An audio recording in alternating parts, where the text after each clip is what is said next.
Trevor the traction engine was enjoying his work in the vicarage orchard.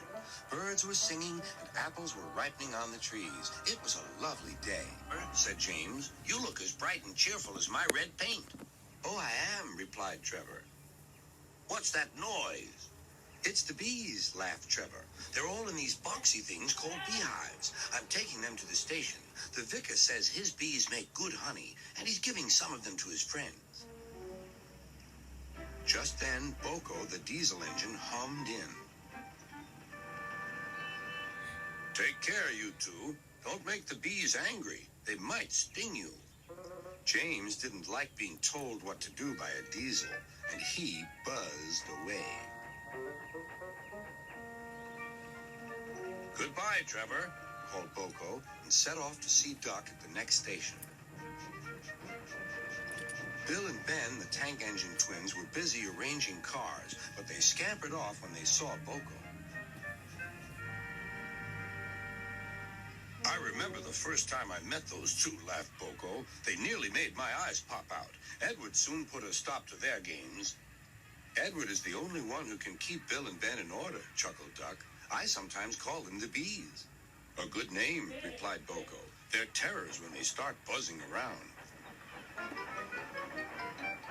James bustled in. "What's that, Duck? Are you afraid of bees? They're only insects after all, so don't let that buzzbox diesel tell you different." "His name is Boko, and he didn't. I wouldn't care if hundreds were swarming around. I'd just blow smoke and make them buzz off." "Buzz, buzz, buzz," retorted Duck. The next morning, James arrived at the station to collect his coaches. The passengers were excited and keen to get on board. The platform was crowded, and the porter was in a hurry. "Mind your backs," he shouted. Then there was trouble. The beehive fell and broke open. The station cleared like magic.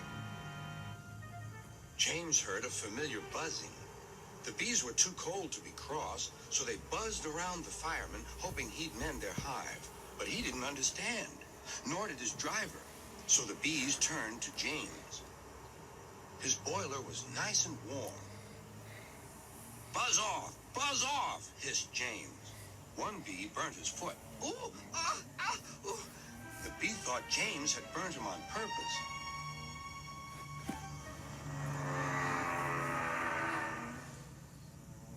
So it stung James right back on the nose. "Eee!" whistled James. He had had enough. So had his fireman and driver. They didn't notice till too late that they had left all their coaches behind. They tried everything to get rid of the bees. First, they spun on the turntable, but to no avail. They tried washing them off, but the bees clung harder to James's warm boiler. Then they tried smoking them off by going through a long tunnel, but still the bees wouldn't go away. "It's no good, James," said his driver. "We'll just have to go back to the orchard and fetch another hive." James's reply was drowned by the sound of buzzing. The vicar was waiting anxiously for James. When he arrived, the bees swarmed straight into their new home. "Come on, James," said his driver. "What you need now is a good hose down." Later that evening, James was resting in the shed when the vicar came to see him. "Thank you for saving my bees," he said. "It's a pity it's not Christmas. Then we could call you James the Red-Nosed Engine." Everyone laughed, even James. But instead, they decided to call James the Bee's Knees, which means they thought he was more useful than ever.